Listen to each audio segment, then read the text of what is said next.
Imagine this. You create something so revolutionary, something that changes the world completely, that flips the way money works upside down.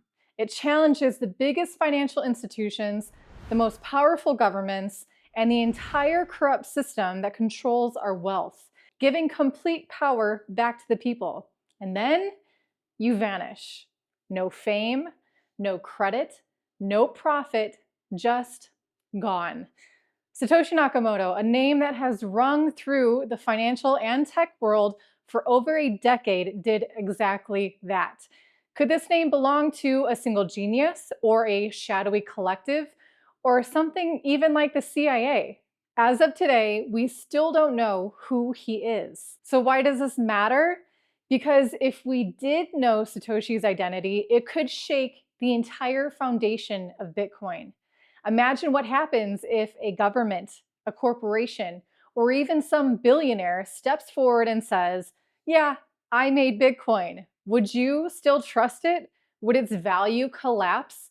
Would the people in power use it as an excuse to control it? Because if Satoshi is still out there, watching, waiting, what happens when he or they or she decide to reappear? Stick with me because by the end of this video, you might rethink everything you thought you knew about Bitcoin's creator. Now, if we're talking about potential candidates for Satoshi Nakamoto, Hal Finney is one of the most obvious names on that list. And if you don't know who Hal Finney is, let me put it this way. This guy wasn't just in the Bitcoin scene. He was practically building it before Bitcoin even existed. He's a cryptographic genius and one of the earliest adopters of Bitcoin. And oh yeah, he was literally the first person to ever receive a Bitcoin transaction. Are the Satoshi bells ringing yet? No?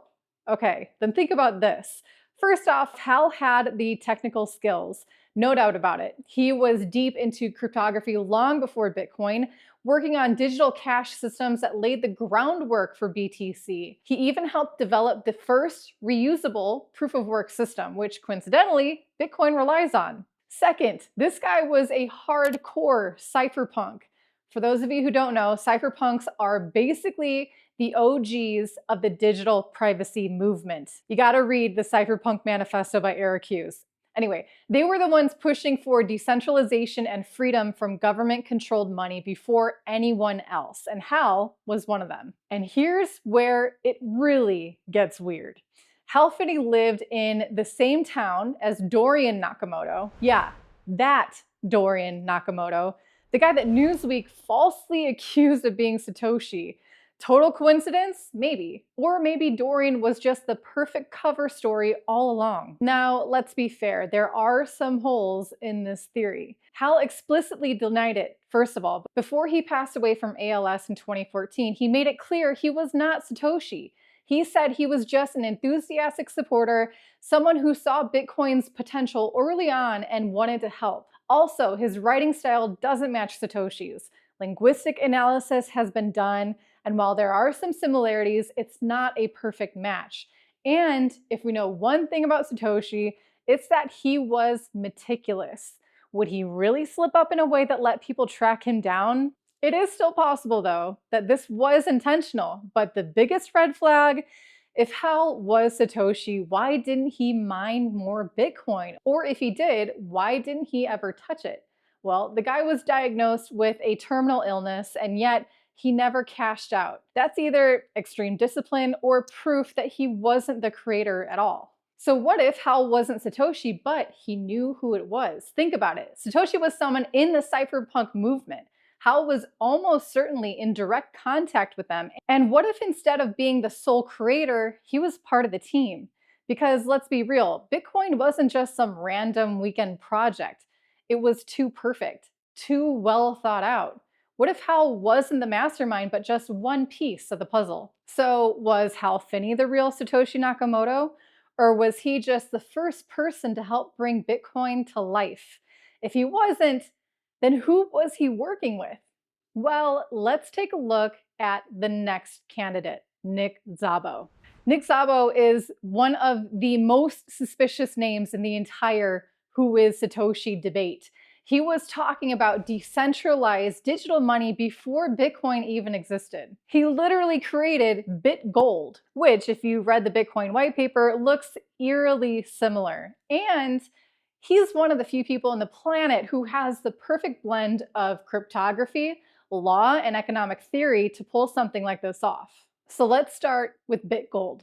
If you don't know what that is, it was basically Bitcoin before Bitcoin, a decentralized currency system based on cryptographic proof of work designed to eliminate the need for banks or central authorities. Sound familiar? Now, if some random internet nobody had cooked this up, sure, maybe it's a coincidence, but Szabo is not some random nobody. He was deep, again, in the cypherpunk movement, just like Hal, rubbing digital shoulders with the exact kind of people who would have wanted to create Bitcoin. Now, here's where it gets weird. Linguistic analysis of Satoshi's writings compared to Szabo's, nearly identical. Certain phrases, certain technical terms, even the way they structured their arguments, it's all way too similar to ignore. Oh, and let's not forget, when people started suspecting Szabo was Satoshi, guess what he did? He went back and edited his old blog post about BitGold. Why? What was he trying to cover up? Now, let's be fair. There are reasons to doubt this theory. First, Szabo denies it. Every time he's asked, he says he's not Satoshi, but let's be honest, if he was, do you really think he'd admit it?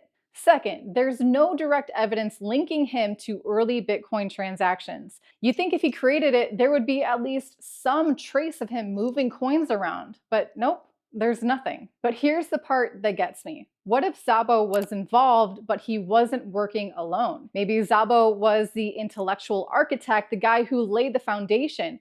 Maybe he wrote the white paper. But what if someone else handled the coding, launch, and secrecy of it? Think about it. If Bitcoin was a collaborative effort, wouldn't they all agree to deny involvement? It required knowledge of cryptography, game theory, economics, decentralized networking, and software engineering all at once. That's not the work of one genius in a dark room.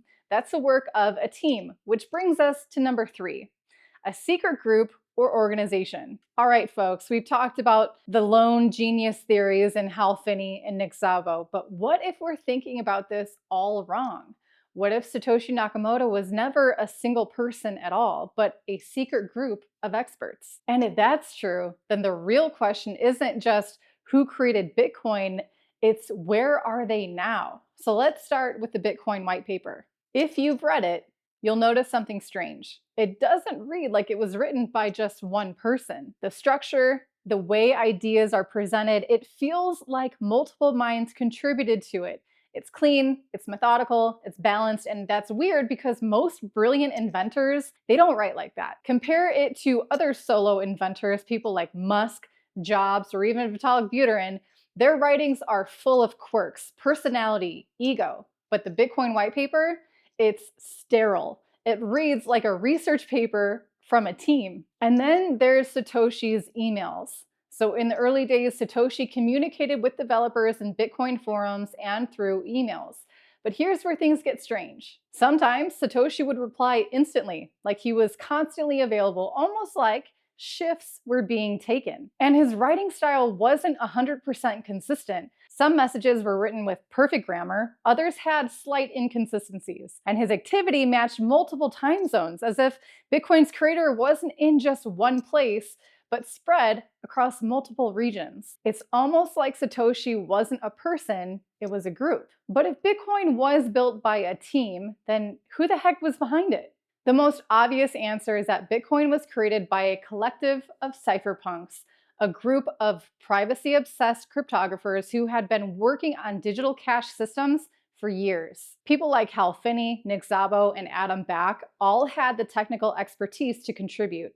They were already developing similar tech in the 90s and early 2000s. But here's the thing. If they worked on Bitcoin together, why would they all deny it? And why would Satoshi disappear instead of staying to guide Bitcoin's future? Unless that was a plan all along. But this also could mean Satoshi Nakamoto was actually a group of insiders, government cryptographers who went rogue and created a decentralized currency to fight against the financial system. Imagine it though. A small group of financial experts, sick of central banks, sick of Wall Street corruption, sick of the Federal Reserve printing money out of thin air, they decide to create a system that destroys the need for banks altogether. So, what do? They build Bitcoin, a system that takes the power of money away from governments and banks and gives it back to the people. And then, once it's out in the wild, they erase their identities, never to be found again. Well, this next group could be a great candidate, and you wouldn't guess who it could be.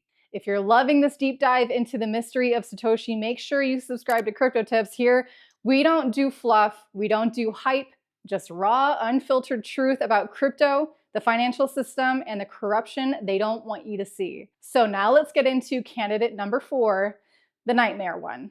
What if I told you that Bitcoin, the very thing we hail as the ultimate weapon against government control, was actually created by a government? Sounds insane, right? But stay with me. The deeper you look, the more this theory starts making a bit too much sense for my liking. Let's start with the obvious. Bitcoin's design is pretty good. This isn't some basement hacker slapping together a crypto project for fun.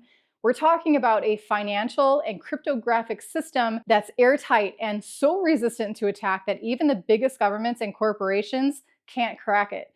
That's not just luck, that's expertise. And who has that kind of expertise? Some might say the NSA. Yeah, you heard me. The National Security Agency. The same people responsible for some of the most advanced cryptographic research on the planet. The same agency that, oh, look at that, published a paper on digital cash using cryptographic proof of work back in 1996. And what does Bitcoin use? Proof of work. Coincidence? Hopefully. Let's go deeper. If the NSA or another agency created Bitcoin, what would be the motive? Think about this. A decentralized, untraceable digital currency would be the ultimate financial surveillance experiment. Governments could sit back and watch how people move money, track illicit activity, and maybe even predict financial trends without ever needing direct control. For years, Bitcoin has been treated as the anti-establishment currency, a tool for individual freedom outside of the hands of governments and corporations. But lately, that narrative is changing. The US government is quietly embracing Bitcoin, or that's what they want you to think. BlackRock, the most powerful asset manager in the world, is now running a Bitcoin ETF. Major banks and institutions are suddenly promoting Bitcoin instead of fighting it. If Bitcoin was truly a threat to the establishment, do you really think BlackRock would be involved? Do you really think governments would be giving Bitcoin the green light instead of shutting it down? Something doesn't add up. Because let's not forget, the US government already holds more Bitcoin than most whales. Through seized funds and strategic acquisitions, they have an enormous amount of Bitcoin sitting in their reserves, and they're going to be stacking up even more, including what they stole from Ross Ulbricht. If Bitcoin really was just a grassroots movement, why does it now feel like the very institutions it was meant to disrupt are starting to take control? If the NSA or some shadowy agency built Bitcoin, why the heck would they let it run wild? Governments hate losing control. They hate financial systems that don't answer to them. And they're doing everything they can to regulate, ban, or co-opt Bitcoin right now. So why would they unleash it in the first place? Here's where things get interesting. Maybe they didn't mean to. Maybe Bitcoin was meant to be an experiment, something they thought they could control, but it got away from them. Once it was in the wild, the open source nature of the code meant they could never shut it down. All right, let's cut through the noise and talk about this one, because I know you've seen the theories floating around lately all over X, formerly Twitter.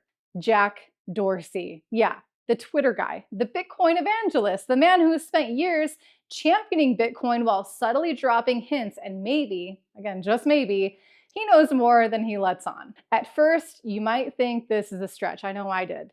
But by the time we're done, you're going to be wondering why no one's been talking about this sooner. So let's break it all down as to why people think it's Jack Dorsey. You know what people forget? That Jack wasn't just some startup guy. Long before he became a billionaire tech mogul, he was deep in the cypherpunk movement. Back in '96, he was one of the 1,300 confirmed cypherpunks using his UMR email.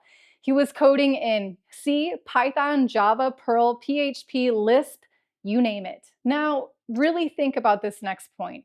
He even wrote a manifesto in 2001 about making a mark on the world without leaving a trace. Sounds a lot like someone else we know, doesn't it? And here's the kicker. Jack wasn't just some casual cypherpunk. He was actively thinking about decentralized networks before Bitcoin even existed. He was obsessed with pseudonyms, anonymity, and cryptographic security. In 2003, he literally wrote a blog post about breaking free from the US dollar and creating a barter network. Think about that. In 2003, he was already talking about the exact same ideas that Bitcoin was built on. Is that coincidence or foreshadowing? So now let's talk about something that no one can explain away. On January 10th, 2009, Satoshi Nakamoto accidentally logged into IRC using a real IP address. Not through Tor, not through a proxy, a real traceable IP. And guess where it led? California. I bet you could guess where Jack Dorsey was in January of 2009. He was living in California. Do you understand how insane that is? We're talking about the one time Satoshi Nakamoto ever slipped up, and it just so happens that the IP traces back to the exact same location where Jack Dorsey was living at the time. Hal Finney was also in California, I believe, but let's focus on Jack here. So that alone should be enough to turn some heads, but wait, it gets even better. We know Satoshi was working on Bitcoin at very specific times. The code, emails, and forum posts were all timestamped. Here's something that most people don't know about Jack Dorsey. He was a sailor. You know who else seems to have had a thing for sailing? Satoshi Nakamoto. If you think I'm crazy for saying that, it's because buried inside the original Bitcoin source code was a cryptic old sailor saying, never go to sea with 2 chronometers, take 1 or 3. Why would someone obsessed with cryptography randomly include an obscure maritime saying in their code? Unless, of course, they happen to have some experience. And what do you know? Jack, in his early Twitter days, had his entire bio themed around sailing. You starting to see the picture here? Now keep in mind, Satoshi Nakamoto disappeared in December of 2010. Just stopped posting. Never logged back in, never touched his Bitcoin. Now, why would someone who created the most revolutionary financial technology of the century just walk away? Maybe because he had bigger things to handle. Guess what happened right around that time? December 2010, Satoshi warns the community not to donate Bitcoin to WikiLeaks. Suddenly, Twitter is hit with a secret court order about WikiLeaks. A few days later, Satoshi disappears. And then, just a few months later in March 2011, Jack suddenly becomes executive chairman of Twitter while still running Square. So let's spell it out.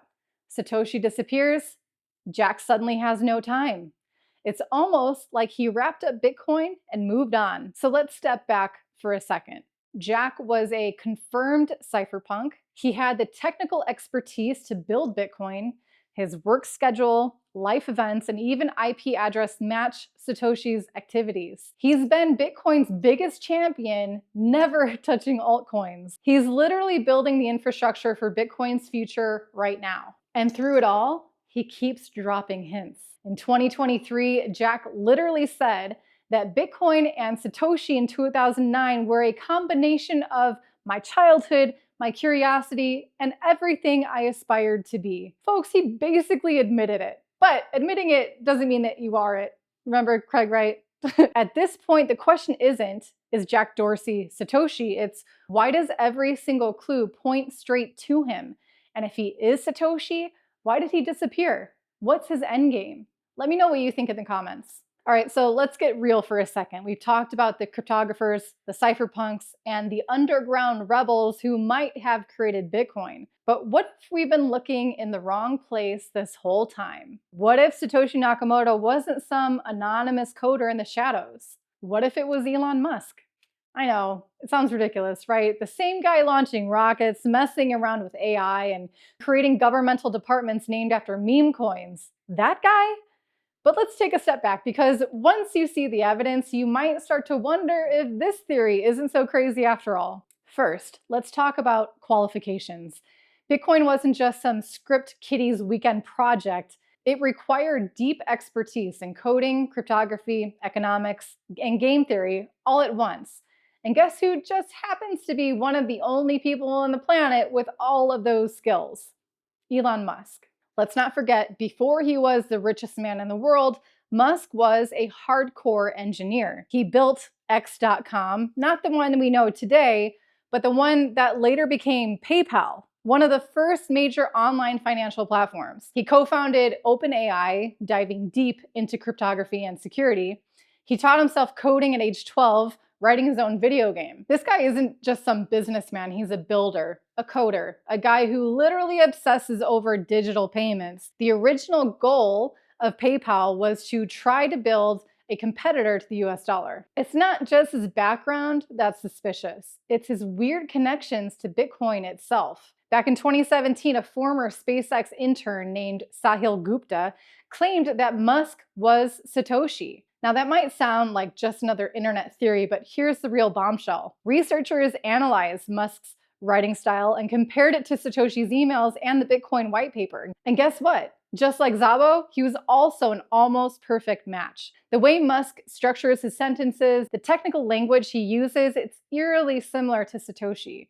Now, even weirder is that Musk has been busted using the same obscure phrasing that appears in Satoshi's writings. For example, Satoshi used the phrase order of magnitude multiple times. Elon Musk, he's obsessed with that phrase. It's all over his tweets, interviews, and papers. Now, it's a coincidence? Maybe.